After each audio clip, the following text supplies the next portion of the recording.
Bismillahirrahmanirrahim. Assalamualaikum warahmatullahi wabarakatuh. Ada sebuah kabar dari Okezone 23 Maret 2021. Kalau lihat tanggal sekarang pas syuting berarti kemarin. Ini adalah kabar mengenai imam kita semua, imam besar Habib Rizik Syihab IBHRS.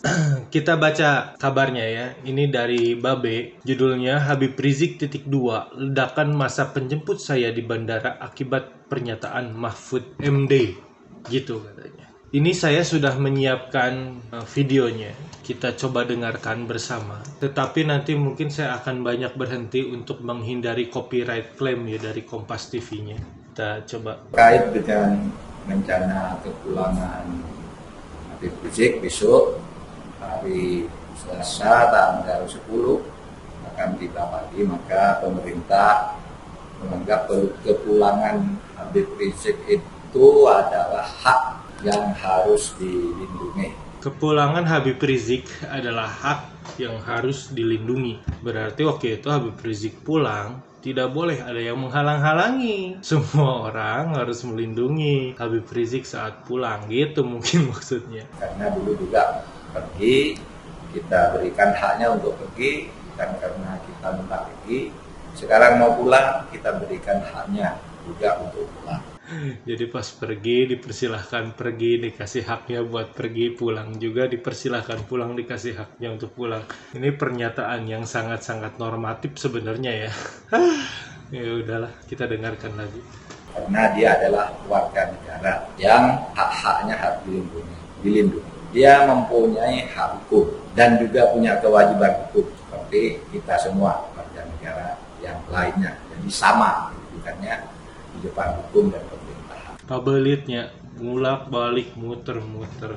Dan pemerintah masih mencatat bahwa Habib Rizik ini pulang ke Indonesia untuk melakukan revolusi akhlak. Revolusi akhlak itu akan menimbulkan kebaikan, oleh sebab itu semuanya harus tertib. Silakan menjemput tapi tertib. Silakan menjemput tapi tertib. Nah ini, kata-kata ini yang mungkin dicatat oleh Habib Rizik di kabar ini, bahwa pernyataan Mahfud MD lah yang membuat massa berkerumun. Kita dengarkan lagi pas bagian itunya saja ya. Coba dari sini. Silakan menjemput tapi Silahkan menjemput tapi tertib gitu katanya. Ya kalau misalkan kita sebagai masanya Habib Rizik, tentu saja orang-orang yang mencintai Habib Rizik saat tahu Habib Rizik akan datang dan kemudian dipersilakan oleh pemerintah, ya pasti datang. Dan kabarnya sangat banyak yang datang kan waktu itu. Kita lanjut lagi kabar yang dikutip dari Okezone ini ya. Terdakwa Habib Rizik Syihab mengatakan ledakan jumlah massa di Bandara Soekarno-Hatta saat dirinya baru tiba di Indonesia adalah akibat dari pernyataan Mahfud MD. Terus, namun ia heran Mahfud tidak dituntut sebagai penghasut kerumunan seperti dirinya gitu. Kan Habib Rizik gak menyatakan apa-apa, yang menyatakannya Mahfud, tapi kan Mahfudnya nggak diapa-apain, malah Habib Riziknya yang disebut menghasut untuk terjadi kerumunan. Betul sebenarnya apa yang dikatakan Habib Rizik di sini. Hal itu dikatakan Habib Rizik dalam eksepsi atau nota keberatan atas dakwaan jaksa penuntut umum pada kasus kerumunan Maulid Nabi SAW. Eksepsi tersebut dibuat oleh dirinya sendiri. Eksepsi di sini, eksepsi adalah salah satu istilah yang digunakan dalam proses hukum dan peradilan yang berarti menolak atau keberatan yang disampaikan oleh seorang terdakwa disertai dengan alasan-alasan bahwa dakwaan yang diberikan kepadanya dibuat tidak dengan cara yang benar dan tidak menyangkut hal tentang benar atau tidak benarnya sebuah tindak pidana yang didakwakan. Yang ininya saya nggak ngerti, tapi intinya malah ya Habib Rizik keberatan lah ya, ya semua orang juga pastilah, kita juga keberatan dengan apa yang dinyatakan oleh jaksa gitu. Tapi pernyataan ini nih, kalimat ini akan membuat seseorang berpikir yang tidak-tidak gitu. Eksepsi tersebut dibuat oleh dirinya sendiri, jadi menegaskan bahwa ini yang bikin Habib Rizik loh gitu kan. Jadi akan terjadi mispersepsi gitu. Terutama untuk orang-orang yang tidak pro terhadap Habib Rizik ini memang pemilihan diksi dalam sebuah berita itu bisa mencelakakan seseorang atau bisa menyelamatkan seseorang. Walau alam, ya kita lanjut lagi ya. Habib Rizik menuturkan pada 10 November 2020 dirinya dan keluarga tiba di Bandara Suta. Di pintu pesawat, paspor dan surat bebas COVID-19 dari otoritas Arab miliknya diambil oleh salah satu orang petugas bandara untuk diurus ke imigrasian. Namun Habib Rizik mengakui tidak bisa mengikuti petugas tersebut karena dari pintu pesawat sudah penuh dengan massa penjemput. Subhanallah ya. Dan di dalam gedung bandara telah dipadati ribuan massa, sedangkan di luar gedung bandara sudah menunggu jutaan massa penjemput. Ini menandakan sebenarnya, kalimat ini menandakan bagaimana masyarakat Indonesia begitu mencintai Habib Rizik Syihab gitu. Akibatnya, kami tidak bisa lagi bertemu dengan para petugas bandara sehingga kami tidak pernah mendapat penjelasan tentang pandemi dari pihak bandara baik secara lisan maupun tulisan. Baru setelah sepekan, sekitar 16 November 2020, pasca peringatan Maulid Nabi Muhammad SAW di Petamburan yang digelar 14 November 2020, paspor kami beserta surat dari pihak bandara terkait pandemi diantar ke rumah kami, gitu kata Habib Rizik. Setelah menerima surat dari pihak bandara, barulah ia mengetahui tentang keharusan isolasi selama 14 hari bagi yang baru datang dari luar negeri. Nah, ini menjadi catatan untuk dua pihak. Dari pihak bandara yang setelah Habib Riziknya nggak ketemu nih karena masa segala macam, lalu tidak segera memberitahu Habib tolong ya 14 hari tidak mengadakan acara apapun, tolong isolasi mandiri di rumah gitu. Pihak bandaranya tidak kasih tahu dengan alasan nggak ketemu pas di bandara. Nah ini yang dari tim acara Habib Riziknya juga tidak mencari tahu gitu. Jadi ini ada dua pihak yang menurut saya seharusnya bisa melakukan hal yang lebih baik lagi. Kita lanjut ya. Karena itulah terhitung sejak 17 November 2020 ia pun melakukan isolasi mandiri di bawah bimbingan dan pengawasan tim medis dari Mercy itu. Setelah dikasih tahu langsung isolasi mandiri gitu kan. Habib Riziknya sendiri sudah melakukan sesuatu yang sesuai dengan aturan pemerintah asal dikasih tahu. Bahkan karena mengalami kelelahan yang begitu berat, dirinya pada pekan berikutnya meminta perawatan khusus di Rumah Sakit Umi, Bogor, Jawa Barat. Ya, IBHRS ini kan tidak mudah lagi ya. Perjalanan dari luar negeri seperti itu mungkin ya jelas akan membuat dia kelelahan. Apalagi setelah kepulangannya dia ada acara yang dilaksanakan tanggal 14 tersebut gitu. Tapi gini, sebagai rakyat jelata saya ngelihatnya gini. Walaupun barusan saya menyatakan pihak bandara ada salahnya, pihak panitia acara ada salahnya, tapi yang gawat ini adalah pihak lain, pihak ketiga, yaitu pihak yang memanfaatkan hal ini. Oleh karena itu, saya pernah dengar pernyataan dari Babe Haikal waktu itu di podcastnya Deddy Kobuzer, di mana dia mengatakan sebagai orang Islam saat ini di Indonesia jangan sampai ada satupun tindakan, kata-kata atau apapun yang bisa menjadi celah seseorang untuk mencelakai kita, untuk menyerang kita. Nah ini terjadi gitu. Qadarullah lah ya, semua orang bisa melakukan salah, tapi ya itu celah yang sedikit itu jadi dimanfaatkan oleh musuh-musuh kita semua.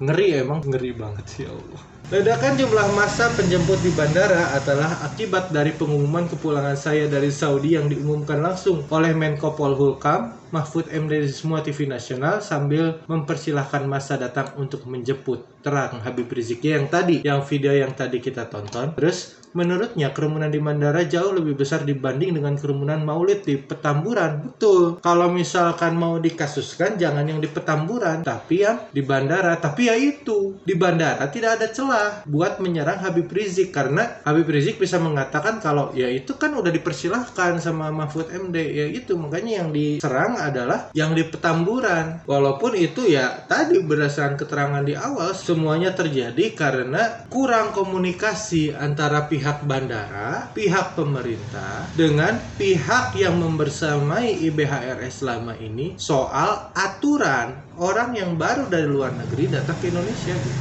Tapi jelas hal ini tidak bisa menjadi alasan nantinya Udah ketebak lah kan. Kemarin kita ngobrol ya dengan Pak Yudi dari pesantren Ojo Lali, disebutkan IBHRS tuh nggak akan bebas. Makanya saya sedih banget gitu mendengarnya. Oh iya ya. Jadi memang bagaimanapun IBHRS akan terus ditahan di dalam penjara gitu katanya. Apapun alasannya, kurung terus dalam penjara selama mungkin yang mereka bisa. Selama penguasa belum ganti dan penguasanya memang bertolak belakang dari segi pemahaman dan sebagainya dengan IBHRS akan terus ditahan di situ. Begitu kata Pak Yudi dari pesantren Ojo Lali ya. Ini membuka mindset kita juga, tapi catatannya dari beliau, IBHRS insya Allah bahagia di sana. Nah itu yang harus kita semua yakini ya. IBHRS akan tetap bahagia karena beliau mempunyai keimanan yang luar biasa, kedekatan dengan Allah SWT yang luar biasa. Dimanapun tempatnya, beliau akan tetap berdakwah dan beliau akan tetap nyaman menjalani hidup. Biarpun bagi sebagian orang termasuk saya itu adalah situasi yang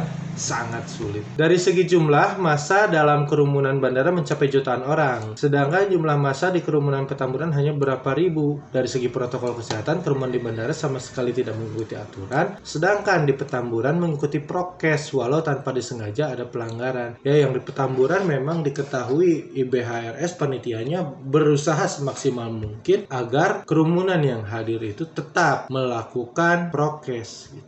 Anehnya, kerumunan bandara yang tanpa prokes tidak pernah diproses hukum. Nah, ini yang saya bilang barusan ya. Dan Menko Polhukam Mahfud MD yang mengumumkan dan mempersilahkan massa untuk datang ke bandara tidak dituduh sebagai penghasut kerumunan. Berbeda dengan kerumunan Maulid di Petamburan yang sudah mengikuti prokes dan jumlah massanya tidak sebanyak kerumunan bandara, justru kepolisian dan kejaksaan sangat heroik memprosesnya. Ya, itu alasannya barusan udah saya sebut. Karena yang pertama itu ada Mahfud di situ, sedangkan yang kedua tidak ada Mahfud di situ. Tidak ada pemerintah di situ. Entah ya, saya takutnya ini fitnah. Cuman saya langsung menduganya, oh tidak ada komunikasi, itu ditahannya komunikasi. Bisa jadi gini, timnya IBHRS sudah bertanya, kita harus ngapain nih? Tapi pihak bandara atau pemerintah nahan-nahan memberikan informasi. Bisa jadi, kita nggak tahu ya yang kejadian yang sebenarnya. Orang-orang di sekitar IBHRS lah yang lebih mengetahui apa sebenarnya yang terjadi. Apakah sudah diusahakan untuk mengejar informasi bagaimana protokol bagi seseorang yang baru dari luar negeri atau seperti apa? Hanya mereka lah yang tahu. Kalau misalkan ada di antara teman-teman yang selama ini memang bersama dengan IBHRS dekat gitu, tahu bagaimana acara bisa sampai terjadi, tolong komen di bawah ya. Saya juga pengen tahu gitu. Kita lanjut dulu ya. Ini ada video lagi dari Ridwan Kamil di TV 1 Minute. Ini membenarkan apa yang dikatakan IBHRS. Jadi Ridwan Kamil sendiri menyatakan bahwa Mahfud MD lah yang menyebabkan kerumunan di bandara terhadap rentetan acara hal ini. Yang pertama, menurut saya semua kekisruhan yang berlarut-larut ini dimulai sejak adanya statement dari Pak Mahfud yang mengatakan penjemputan HRS itu diizinkan. Nah, ini sebuah kalimat yang menarik ya. Rentetan. Berarti rentetan itu dimulai dari bandara sampai ke Petamburan ya, rentetan. Dan ini dimulai dengan pernyataan Pak Mahfud. Nah, dari sini kita bisa menganggap seperti ini. Mungkin beberapa orang yang waktu itu hadir di acaranya IBHRS beranggapan bahwa ngejemput boleh ya. Jumlah massa lebih banyak, apalagi sekedar datang ke acara Maulid ya. Ini menarik sebenarnya ya, pernyataan dari Ridwan Kamil ini bisa juga diambil gitu sama kita untuk menguatkan posisi Habib Rizik di persidangannya saat ini. Ya udahlah ya, gitu aja. Pokoknya itulah kita sebagai umat Islam, kita sebagai rakyat jelata harus benar-benar hati-hati gitu. Saya mungkin di sini kata-kata saya yang sudah ada di video ini udah disaring betul-betul oleh Kang Epul, oleh semuanya gitu. Agar tidak, saya kan kadang-kadang emosi gitu, terbawa. Kadang-kadang ada kata-kata yang gimana, yang gak bagus, yang akan mencelakai saya dan tim, itu kita hapus. Nah, hal inilah yang seharusnya kita semua sadari sebagai orang Islam. Posisi kita sekarang bukan posisi yang nyaman. Posisi yang kita, dimana kita semua harus berhati-hati dalam mengemukakan pendapat, dalam melakukan segala sesuatu. Salah-salah kita saat ada celah kecil saja, ini akan menjadi bumerang bagi kita semua. Jadi ya udahlah ya, kita sebagai umat Islam, ayolah kita semua semua bekerja sama, lebih berhati-hati. Saya tidak menyalahkan timnya IBHRS di acara Maulid, tidak gitu kan. Karena saya tidak tahu fakta yang terjadi seperti apa. Saya juga tidak menyalahkan tim bandara gitu. Tapi di situ ada permainan. Saya yakin ada permainan di situ, di mana ada pihak yang apakah sengaja menahan informasi ataupun bagaimana, ya permainan lah. Yang pasti targetnya satu, IBHRS dijebloskan ke dalam jeruji penjara dan ditahan kebebasan berpendapatnya, karena kan kalau udah di penjara susah untuk diliput media, agar tidak ada lagi kritikan-kritikan yang dinilai akan mencelakakan pemerintah. Ya gitulah. Seperti ini, kalau hidup ini hanya panggung sandiwara, mungkin betul lah sekarang mah, ya Allah. Ya udahlah ya.